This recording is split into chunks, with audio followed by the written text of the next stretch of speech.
चलिए दोस्तों, फिर से एक बार सभी को जय मसीह की। हम छोटी सी प्रार्थना करके हम आगे बढ़ेंगे। प्यारे परमेश्वर, हम तेरा धन्यवाद करते हैं कि ये सुंदर समय तूने हमें फिर से एक बार इस रीति से इकट्ठा होकर तेरे वचनों को सुनने के लिए, तेरे वचनों के सहारे हम जीने के लिए, परमेश्वर इन सच्चाइयों को परमेश्वर जानने के लिए तूने ये अवसर हमें दिया। हम तेरा धन्यवाद करते हैं। आज मैं अपने आप को, हमारे सारे संगति के लोगों को तेरे हाथों को सौंपते हैं। पिता, हमारी मदद कर कि आज तेरे वचनों को परमेश्वर पूरे विश्वास योग्यता से प्रचार कर पाऊं, क्योंकि ये वचन तेरा है। मैं नहीं परमेश्वर, परंतु तू जो है तेरे वचनों के द्वारा हमारे अंदर जान डालता है, सच्चाई को लाता है, हमारे बंधनों को तू तोड़ता है, हमें आजाद करता है। हम तेरा धन्यवाद करते हैं। हमसे तू बात कर, सुनने के कान दे, ग्रहण करने वाला मन हमें दे। कोई पिता परमेश्वर अंधविश्वास, अविश्वास, झूठी शिक्षा हमारे बीच में ना हो। पिता, तेरी सच्चाई से तू हमें पवित्र कर और तेरे पवित्र आत्मा की अगुवाई में तू हमें आगे बढ़ा। हम तेरा धन्यवाद करते हुए आगे के समय को तेरे चरणों में रखते हुए यीशु मसीह के नाम से हम मांगते हैं परमपिता, आमीन। तो दोस्तों, आज जो बात हम देखने वाले हैं, पहले पत्रस का दूसरे अध्याय का 9 और 10, जैसा आप स्क्रीन पे देख रहे हैं। आज का टॉपिक रहेगा, परमेश्वर ने मुझे क्यों चुना, कि व्हाई गॉड चोज मी। इसी बात पे हम लोग इन दो वचनों के आधार पर हम लोग आज पहले भाग को देखने वाले हैं। ठीक है, इसका दूसरा भाग हम आने वाले हफ्ते में हम देखेंगे, प्रभु की इच्छा हो तो पहले भाग में हम देखेंगे पहले पत्रस का 2 का 9 से 10। ये दो वचनों को मैं पढ़ने वाला हूं, आप स्क्रीन पर देख सकते हैं। ठीक है, वचन ऐसा कहता है कि 9वां पद, पर तुम एक चुना हुआ वंश और राजपधारी याजकों का समाज और पवित्र लोग और परमेश्वर की निज प्रजा हो, इसलिए कि जिसने तुम्हें अंधकार में से अपनी अद्भुत ज्योति में बुलाया है, उसके गुण प्रकट करो। तुम पहले तो कुछ भी नहीं थे, पर अब परमेश्वर की प्रजा हो। तुम पर दया नहीं हुई थी, पर अब तुम पर दया हुई है। ठीक है, इन दो वचनों को आज हम पहला भाग देखेंगे और उसके बाद दूसरा भाग हम आने वाले हफ्ते में देखेंगे। हमारे पास जो समय है, इन थोड़े से समय में हम देखेंगे कि 9वें वचन में, ठीक है, जो बातें यहाँ पर पत्रस लिख रहा है पवित्र आत्मा की प्रेरणा में, हमें क्या सिखाने की यहाँ पर कोशिश कर रहा है। ये वचन हमसे क्या बात कर रहा है। हम पिछली बार जब दूसरे अध्याय का 7 और 8 वचन में हमने कुछ महत्वपूर्ण बातों को हमने देखा था, जिसका टॉपिक हमने देखा था कि अविश्वास के लिए ठहराए गए हैं, डेस्टिन्ड फॉर अनबिलीफ। ठीक है, जो अविश्वासी लोग हैं उनके बारे में ज्यादा हम लोग फोकस किए थे कि कैसे वो अविश्वास के लिए ही परमेश्वर ने उनको ठहराया था। और अब जब हम आते हैं 9वें वचन में, शुरुआत ऐसे होती है 9वें वचन की। ठीक है, कैसे होती है, जैसा आप स्क्रीन पे देख रहे हैं, पर तुम। ठीक है, पर तुम किसको यहां पर संबोधित कर रहा है पत्रस? पर तुम एक चुना हुआ वंश और राजपधारी याजकों का समाज और पवित्र लोग और परमेश्वर की निज प्रजा हो। जैसा मैंने आपको शुरुआत से बताकर आ रहा हूं कि ये जो पत्री लिखी गई है, ये जो बिखरे हुए लोग, जो सतावट के कारण जो बिखरे हुए परमेश्वर द्वारा चुने हुए उन संतों के लिए या उन मसीहों के लिए पत्रस इस पत्री को लिख रहा है। और अब यहां पर जब पत्रस कहता है पर तुम, इस बात को जब हम फोकस करते हैं, इन शब्दों को जब हम फोकस करते हैं और देखते हैं, तो हम ये जान पाते हैं, ठीक है, जो अविश्वासियों, ठीक है, अविश्वासियों जो अविश्वास के लिए ठहराए गए, जैसे हम लोगों ने पहले पत्रस के दूसरे अध्याय का 8वें 7 और 8 में हम देखे थे, उस अविश्वासियों और जिनके लिए यह पत्री लिखी गई है, उन विश्वासियों के बीच में जो तीव्र अंतर है, जो डिफरेंस है, उसको दर्शाते हुए पत्रस अब ये बात पर जोर दे रहा है कि पर तुम, नाउ यू आर,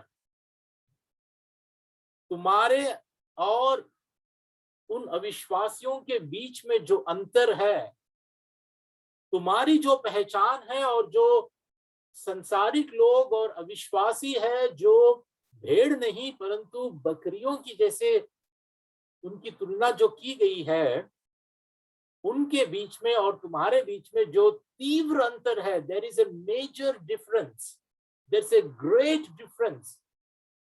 इन बातों को यहाँ पर पत्रस अब इन 9वें वचन के साथ रख रहा है,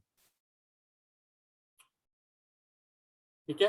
तो हमें यहाँ पर समझना बहुत जरूरी है ये जो अंतर है, क्योंकि दो के साथ में हम देख सकते हैं कि वहां पर तुम्हारे लिए जो विश्वास करते हो वह तो बहुमूल्य है, पर जो विश्वास नहीं करते, जो सुसमाचार की सच्चाई पर जिन्होंने विश्वास नहीं किया, जिन्होंने सुसमाचार को ठुकरा दिया है, जिन्होंने अपने अविश्वास के कारण परमेश्वर पर भरोसा ना करके उसकी सच्चाई को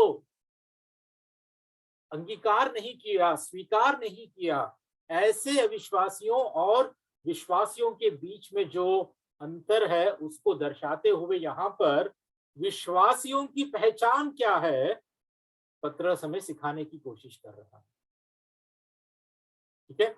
विश्वासियों की पहचान मतलब जो सच में विश्वासी है, जिन्होंने सच में उद्धार पाया है, जो उद्धार प्राप्त विश्वासी है, उनकी पहचान क्या है, पत्रस यहां पर अभी हमें दिखा रहा है, ठीक है। तो इन बातों को, जैसे कि हुआ है एक चुना हुआ वंश, और क्या कह रहा है, राजपधारी, याजकों का समाज, पवित्र लोग, और फिर अंत में कहता है परमेश्वर की निज प्रजा। ये सारी बातें, ये जो 5 बातें यहां पर पत्रस बता रहा है, इन बातों के लिए हमारी सोच कैसी होनी चाहिए, इन बातों को हमें कैसे सोचना चाहिए, कैसे समझना चाहिए, वचन के आधारित इन बातों का सही मतलब क्या होता है, आइए हम धीरे धीरे देखने वाले हैं। आज केवल पहली जो बात है, एक चुना हुआ वंश, ठीक है, इस चुनाव के बारे में, इस चुने हुए लोगों के बारे में, इस चुने हुए विश्वासियों के बारे में थोड़ी बातें हम देखेंगे। तो ये जो 5 बातें यहाँ पर है, चुनाव हुआ वंश, राजपधारी, याजकों का समाज, पवित्र लोग, परमेश्वर की निज प्रजा, अब ये सारी बातें कहां से आई है? अगर आप सोचोगे तो पुराने नियम में, ठीक है, पुराने नियम के विचारधारा को यहां पर पत्रस हमारे आगे रख रहे हैं। इस्राएल की प्रजा के लिए जो परमेश्वर ने ये सारी बातें की है, उसी को आज नए नियम के विश्वासियों पर लागू करते हुए पत्रस हमें यहाँ पर सच्चे उद्धार प्राप्त विश्वासियों की पहचान को हमें दिखा रहा है। और इसीलिए ये सारी बातें पुराने नियम की विचारधारा पर जोर देकर नए नियम की मसीहों की विशेष अधिकार को दर्शाते हुए इन बातों को पवित्र आत्मा की प्रेरणा से पत्रस लिख रहा है, बहुत ही जरूरी है समझना हमारे लिए। ठीक है, पुराने नियम की ये सारी बातें हैं जिसको हम एक एक करके हम देखने वाले हैं। ठीक है, तो आपको बताना चाहता हूं, सबसे पहली बात, एक चुना हुआ वंश। ठीक है, एक चुना हुआ वंश। अब इसको जैसे आप स्क्रीन पे देख रहे हैं, इस बात को, पुराने नियम की विचारधारा को अब पत्रस जैसे यहाँ पर लेकर आ रहा है, व्यवस्था विवरण के 7वें अध्याय का 8 और 6 से 8, जहां पर ऐसा लिखा है इस्राएल की प्रजा के बारे में, खुद परमेश्वर का वचन। ठीक है, क्योंकि क्योंकि तू अपने परमेश्वर यहोवा की पवित्र प्रजा है। यहोवा ने पृथ्वी भर के सब देशों के लोगों में से तुझको चुन लिया है कि तू उसकी प्रजा और निज भाग ठहरे। यहोवा ने जो तुमसे स्नेह करके तुमको चुन लिया, इसका कारण यह नहीं था कि तुम गिनती में और सब देशों के लोगों से अधिक थे, किंतु तुम तो सब देशों के लोगों से गिनती में थोड़े थे। यहोवा ने जो तुमको बलवंत हाथ के द्वारा दासत्व के घर में से और मिस्र के राजा फिरौन के हाथ से छुड़ाकर निकाल लाया, इसका यही कारण है कि वह तुमसे प्रेम रखता है और उस शपथ को भी पूरी करना चाहता है जो उसने तुम्हारे पूर्वजों से खाई थी। ठीक है, तो यहाँ पर व्यवस्था विवरण के 7वें अध्याय में ये जो बातें हम देख रहे हैं, यहाँ पर चुना हुआ वंश, ये चुनाव के बारे में पुराने नियम की शिक्षा में ही हम देख सकते हैं। पुराने नियम के इस्राएल को संबोधित करते हुए जो बातें परमेश्वर ने की है, हम यहाँ पर देख सकते हैं।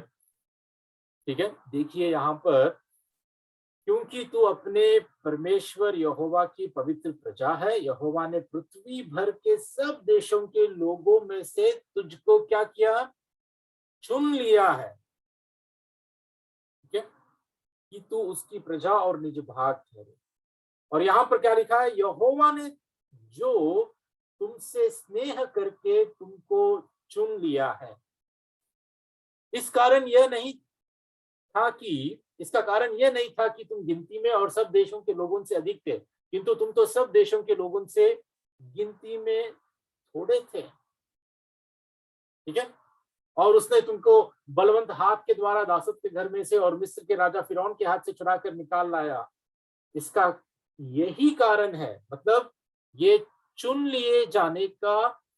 ठीक है, पर यहोवा ने स्नेह करके जो चुन लिया है, उसका यही कारण है कि वह तुमसे प्रेम रखता है।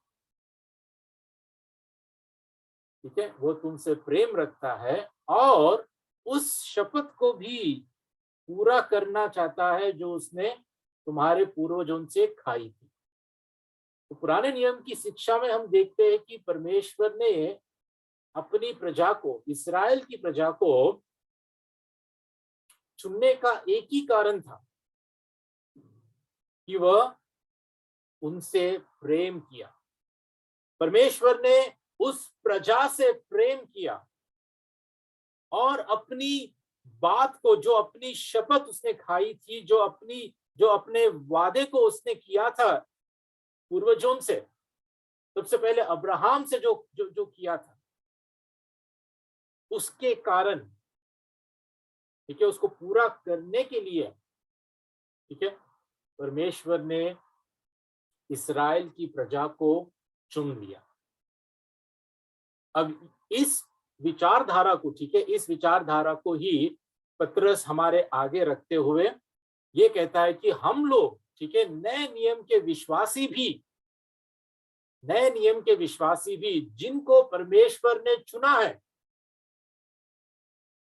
हम लोग भी आज एक चुना हुआ वंश है। अब ये चुनाव के सिद्धांत को हम नए नियम में हम कैसे देख पाते हैं, कहां पर हम देख पाते हैं, आपके आगे थोड़े वचनों को मैं रखना चाहता हूं, ठीक है। नए नियम में चुनाव, नए नियम में चुनाव, सबसे पहले हम इसी पत्रस की पहली पत्री में हमने देखा था, एक अध्याय के दूसरे वचन में, जहां पर ऐसा लिखा है कि परमेश्वर पिता के भविष्य ज्ञान के अनुसार पवित्र आत्मा के पवित्र करने के द्वारा आज्ञा मानने और यीशु मसीह के लहू के छिड़कने जाने के लिए चुने गए हैं।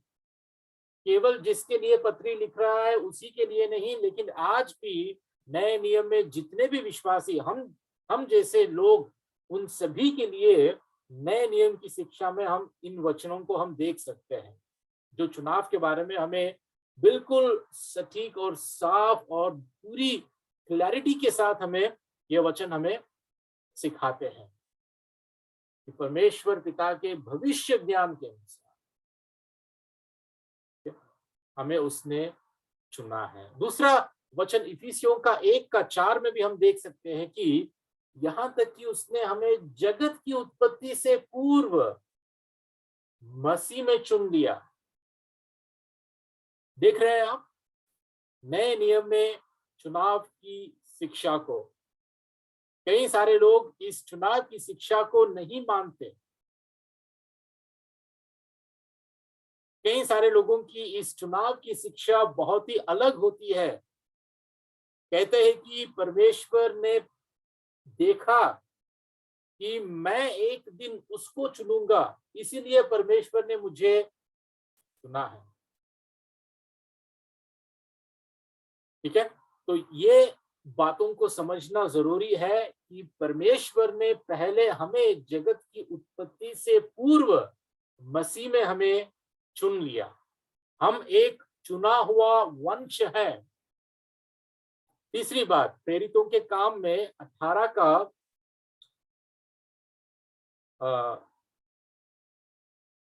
48 क्या लिखा है यहां, और जितने अनंत जीवन के लिए ठहराए गए थे उन्होंने विश्वास किया। क्या सबने विश्वास किया? क्या सबने सुसमाचार की सच्चाई पर विश्वास किया? क्या सभी का उद्धार हुआ? बिल्कुल नहीं, बिल्कुल नहीं। जितने अनंत जीवन के लिए ठहराए गए थे, यहां पर भी हम देख सकते हैं, मतलब परमेश्वर ने जिनको अनंत जीवन के लिए चुना है, अनंत जीवन के लिए ठहराया है, उन्होंने ही विश्वास किया।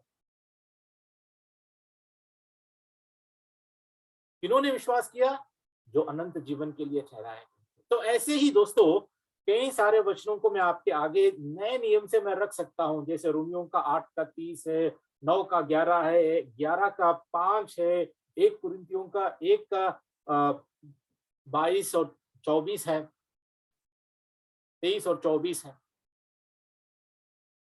ऐसे कई शिक्षाओं को हम नए नियम में हम देख सकते हैं, जो चुनाव के बारे में हमें साफ साफ दिखाते हैं कि परमेश्वर जिसको चुनता है, परमेश्वर अपने भविष्य ज्ञान के अनुसार जिस व्यक्ति को ही जगत की उत्पत्ति से पूर्व मसीह में चुन लिया है, केवल वही मसीह के पास आते, केवल उन्हीं का उद्धार होता है, केवल वही लोग विश्वास में आते हैं।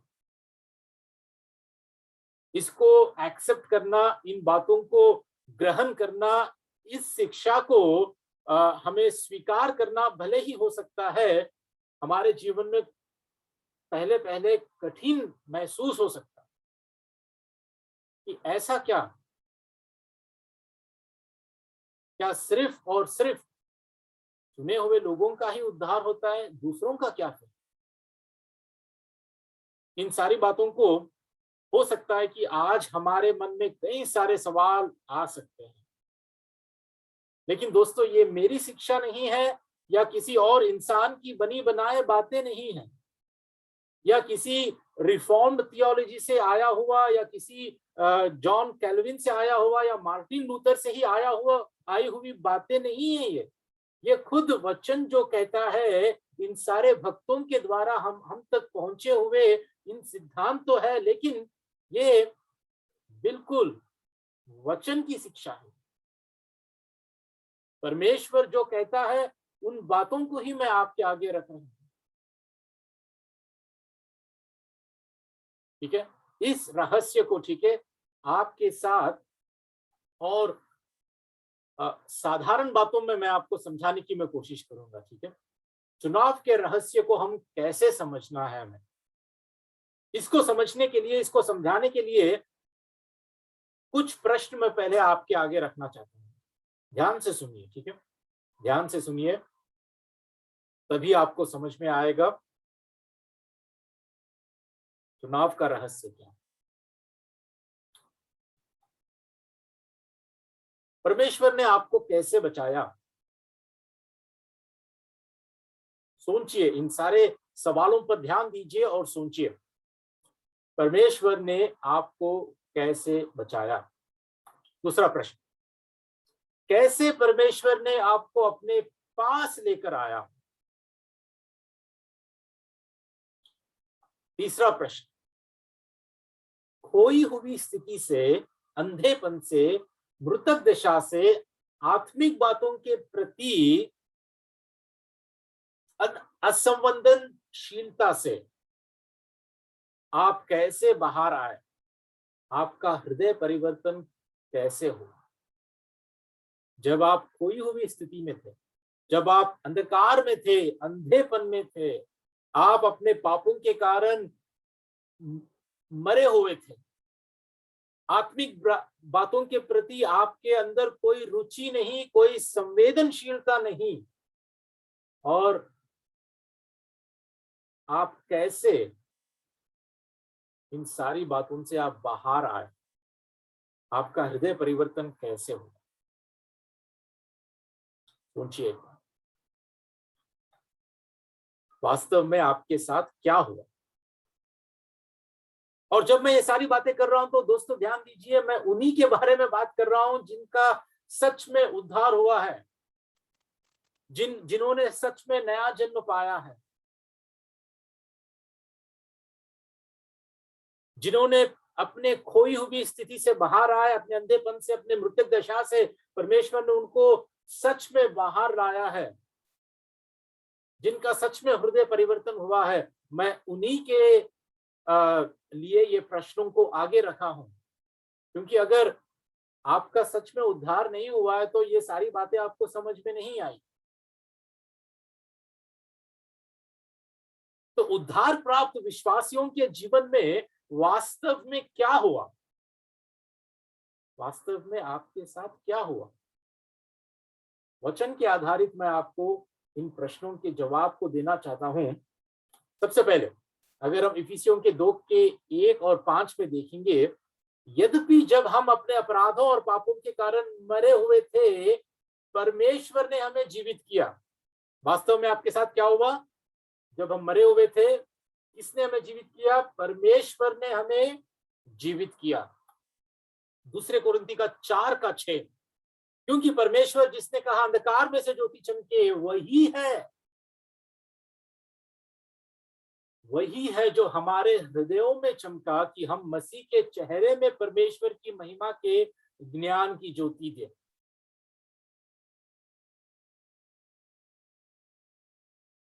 इफिसियों के 2 के 1 का 5 में क्या है? परमेश्वर ने हमें जीवित किया। दूसरे कोरिन्थी के 4 का 6 में क्या है? वही है जो हमारे हृदयों में चमका है। तीसरा वचन दूसरे तीमुथियुस का 2 का 24-25, भले ही यहाँ पर परमेश्वर के दास के बारे में लिखा हुआ है कि परमेश्वर के दास को झगड़ालू नहीं, वरन सब पर दया करने वाला और इत्यादि बातें यहाँ पर लिखी गई है, और अपने विरोधियों को नम्रता से समझाने वाला होना चाहिए। और यहाँ पर ध्यान दीजिए, यहाँ पर क्या लिखा है? क्या जाने परमेश्वर उन्हें पश्चाताप का मन दे कि वे भी सत्य को पहचाने।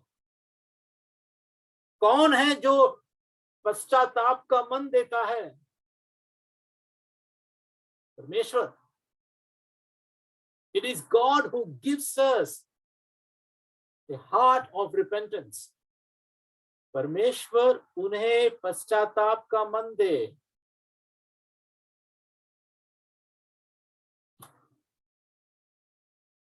पश्चाताप आप करते हो, लेकिन परमेश्वर पश्चाताप का मन देता है। ठीक है, कंफ्यूज मत होइए। आप सोच सकते हैं कि अगर परमेश्वर ही पश्चाताप का मन देता है तो मुझे करने की कोई जरूरत नहीं है। पश्चाताप हमें ही करना है, परमेश्वर नहीं करता। लेकिन पश्चाताप का मन हमें देता है, ताकि पश्चाताप का मन हमारे अंदर आए, तब हम खुद पश्चाताप करें, हम खुद मन फिराए। विश्वास हम करते हैं, लेकिन परमेश्वर विश्वास करने की क्षमता देता है। God gives us the ability। हम अपने ही आप से ना तो हम पश्चाताप कर सकते हैं, ना तो अपने ही आप से हम विश्वास कर सकते हैं। परमेश्वर है जो हमें पश्चाताप का मन देता है और हमें विश्वास करने की क्षमता देता है। और ये कब होता है? जब हमारा पुनर्जन्म या हमें परमेश्वर रीजनरेट करता है, पुनर्जीवित करता है। ठीक है, और एक वचन यूहन्ना के 6 का 44 और 65, कोई भी मेरे पास नहीं आ सकता जब तक कि पिता की ओर से उसे ना दिया गया हो। पिता जब तक किसी इंसान को आकर्षित नहीं करता, तब तक वो मसीह के पास नहीं आ सकता। तो इसमें ठीक है, हमने देखा कि परमेश्वर ने जीवित किया, परमेश्वर ने हमारे हृदयों में चमका, परमेश्वर ने हमें पश्चाताप का मन दिया पिता की ओर से। ठीक है, हम मसीह के पास आए हैं, मसीह को हमको मसीह को दिया गया। तो एक प्रश्न अभी आपके आगे है, क्या परमेश्वर ही निर्णायक कारक है आपके उद्धार में, आपके मन परिवर्तन में, आपके परमेश्वर के पास आने में, आपकी खोई हुई स्थिति से, अंधेपन से, मृतक दशा से बाहर आने में कौन निर्णायक कारक कौन है? क्या आप है या परमेश्वर? आपके पश्चाताप, आपके विश्वास, आपके हृदय परिवर्तन, इन सब के पीछे निर्णायक कारक क्या परमेश्वर है या आप है? सोचिए, वचन क्या कहता है? वचन की शिक्षा को अगर आपको स्वीकार करना है, ग्रहण करना है, ये केवल और केवल परमेश्वर का ही कार्य है, परमेश्वर ही निर्णायक कारक है। ठीक है, तो इस सवाल का जवाब हमें मिल गया है। तो अगला सवाल फिर हमें ये पूछना है, परमेश्वर ने ऐसा करने का निर्णय कब लिया?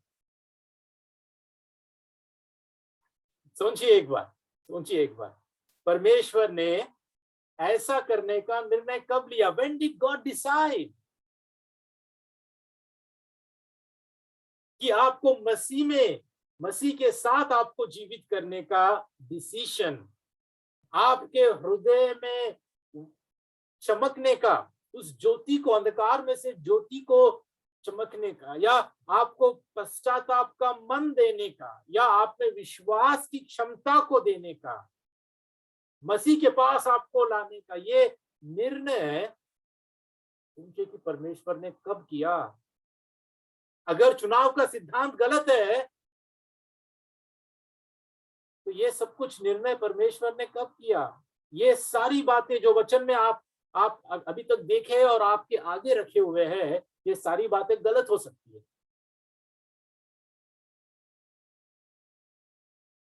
कि उसने हमें जगत की उत्पत्ति से पूर्व मसीह में चुन लिया।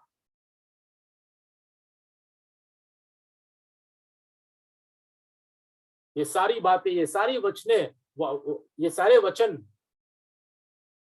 अगर चुनाव का सिद्धांत गलत है, अगर अगर परमेश्वर ने पहले से ही ठहराया नहीं, पहले से ही अपने भले अभिप्राय की इच्छा के अनुसार अगर पहले से ही परमेश्वर ने हमें नहीं चुना है, तो दोस्तों चुनाव का सिद्धांत आज हमारे लिए कोई मायने नहीं रखता। लेकिन आज क्या सीख रहे हैं हम लोग? कि परमेश्वर है, निर्णायक कारक खुद परमेश्वर है, और इसका मकसद क्या है? ठीक है, पहले तो हमें ये जानने की जरूरत है कि परमेश्वर ने हमें हमारी योग्यता को देखकर हमें चुना नहीं। जैसा हमने व्यवस्था विवरण के उस बातों में हमने देखा था कि परमेश्वर साफ साफ कहता है कि मैंने तुमसे प्रेम किया, मेरे प्रेम के कारण ही मैंने तुम्हें चुना। हमारी योग्यता के अनुसार नहीं। थोड़े लोग कहते हैं कि परमेश्वर तो पहले से जानता है। हाँ, बिल्कुल जानता है, लेकिन उसने भविष्य में देखा कि 2021 में कि एक विश्वासी उस पर विश्वास करेगा। वो पहले से जानता था कि ये विश्वासी उस पर विश्वास करेगा और उसके विश्वास के कारण ही वो उसका उद्धार किया है। ये बात गलत है दोस्तों, ये बात गलत है, क्योंकि हमने कुछ किया, हमने विश्वास किया, हमारे विश्वास के आधारित परमेश्वर ने चुनाव किया नहीं, बिल्कुल नहीं। हमारी भलाई या हमारी विश्वास या हमारी योग्यता हमारे क्वालिफिकेशन पर बिल्कुल भी आधारित नहीं है परमेश्वर का चुनाव, बिल्कुल भी नहीं। ये बात हमें सोचना समझना बहुत जरूरी है। ये सिर्फ और सिर्फ इफिसियों के 1:5 में भी लिखा है कि प्रेम में, ठीक है, परमेश्वर ने अपने प्रेम में उसने अपनी इच्छा के भले अभिप्राय के अनुसार हमें अपने लिए पहले से ठहराया।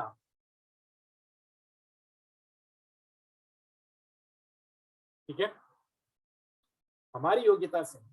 पता है, जब परमेश्वर ने मसीह को चुना, पहले पतरस के दूसरे अध्याय में हमने देखा बहुमूल्य पत्थर।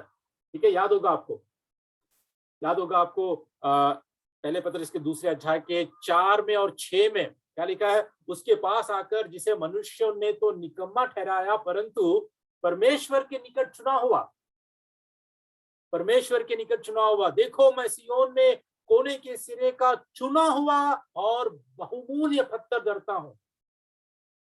मसीह पिता के द्वारा चुना हुआ, वचन हमें ऐसा कहता है। जब पिता ने मसीह को चुना, he was qualified, मतलब मसीह में वो पूरी योग्यता थी चुनने के लिए। क्योंकि ये बात कहते हुए मुझे इतना अच्छा लगता है कि he was the only one, वो अकेला ही योग्य था हमारे लिए मरने, हमारे लिए इस धरती पर आने, हमारे लिए अपने प्राण को देने। He was the only qualified one, वही योग्य था। और पिता ने मसीह को चुना, वो चुना हुआ बहुमूल्य सिय्योन के कोने के सिरे का पत्थर। लेकिन जब हमारी बात आती है दोस्तों, तुम्हारी बात, मेरी बात, हम लोगों की बात आती है, तो हम में क्या देखकर परमेश्वर ने चुनाव किया? सोचिए एक बार, हम में ऐसा क्या है? Are we really qualified? बिल्कुल भी नहीं। हमें कोई योग्यता नहीं है, डिस्पाइट, उसके बावजूद परमेश्वर ने हमें, हम जैसे पापियों को उद्धार के लिए, अपने लिए चुन लिया। पता है ना आपको, जब इंसान चुनता है, जैसे कि सिलेक्शन होता है ना, रेलवेज में सिलेक्शन होता है, जैसे नाइजल भाई का सिलेक्शन हुआ है रेलवेज में, एग्जाम पास होने के बाद। आर्मी में सिलेक्शन होता है, सिविल्स में सिलेक्शन होता है, मेडिसिन में सिलेक्शन होता है, बैंकिंग के एग्जाम्स के बाद बैंकिंग में सिलेक्शन होता है। ऐसा हम जब चुनाव करते हैं, हम जब चुनते हैं, तो हम किसी भी व्यक्ति के उस योग्यता या उस क्वालिफिकेशन पर आधारित हम लोगों को चुनते हैं, किसी भी जॉब के लिए या किसी भी काम के लिए। लेकिन परमेश्वर के राज्य में, परमेश्वर के लिए ये बात बिल्कुल अनोखी है और संसार के विपरीत है कि उसने हमें हमारे बिना कोई क्वालिफिकेशन के, ठीक है, कोई क्वालिफिकेशन नहीं है, ना तो तुम में या ना तो मुझ में, ऐसी कोई योग्यता नहीं है, इसके बावजूद परमेश्वर ने हमें चुना है दोस्तों। व्हाट ए प्रिविलेज, ऐसा सौभाग्य, ऐसा सौभाग्य, ऐसा सौभाग्य। ठीक है, तो बात यह है, मैं ये बात नहीं कर रहा हूं कि परमेश्वर ने किस कारण हमें चुना। हम तो जानते हैं कि हमारे अंदर ऐसा कोई कारण नहीं है, लेकिन जो टॉपिक आज है कि परमेश्वर ने क्यों चुना, परमेश्वर ने हमें क्यों चुना। अगर और अच्छी बातों में, बेहतरीन या आपको समझ में आने वाली बातों में अगर मैं कहूं, परमेश्वर ने हमें क्या बनाने और क्या करने के लिए हमें चुना, तो इन सारी बातों को हम आगे देखने वाले हैं आने वाले दूसरे भाग में। ठीक है, तो आज बस इतना ही मैं आपके आगे रखना चाहता हूं, लेकिन एक उद्देश्य, ठीक है, उद्देश्य यह है कि हम नम्र हो और पूरी रीति से परमेश्वर को महिमा दें। ठीक है, इस चुनाव की इस सच्चाई को जानकर मुझे पता नहीं कि कैसे कोई भी नम्र नहीं हो सकता। इट इज सो हम्बलिंग, कैसे कोई भी ऐसे महान और इतने करुणामय, इतने अनुग्रहकारी परमेश्वर के बारे में, इस महान सच्चाई को, इस महान रहस्य को जानकर कैसे कोई नम्र नहीं हो सकता,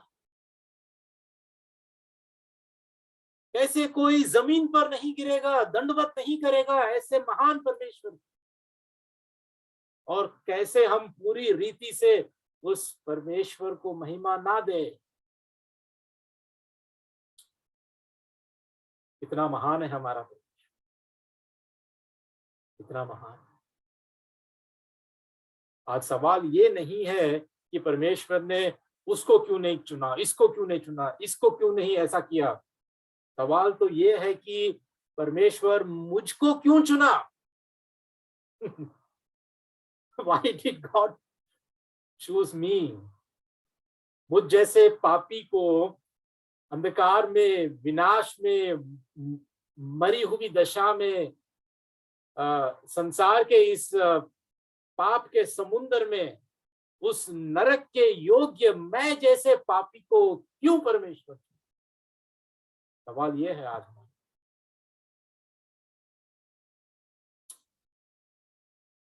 वो कोई अन्यायी नहीं है, वो न्याय ही परमेश्वर है। ठीक है दोस्तों, तो उम्मीद करता हूं, आशा करता हूं कि हम इन बातों को समझ पाए और नम्र बने और पूरी रीति से हम परमेश्वर को महिमा दें। ठीक है, छोटी सी एक प्रार्थना करके इस महान परमेश्वर का धन्यवाद करते हुए हम इस मीटिंग को हम समाप्त करेंगे। सच में ये आज हमारे लिए कठिन हो सकता है स्वीकार करना इन सारी बातों को, लेकिन और कोई हमारे लिए रास्ता नहीं, यही सच्चाई है, यही वचन हमें सिखाता है। ठीक है, चलिए एक छोटी सी हम प्रार्थना करके समाप्त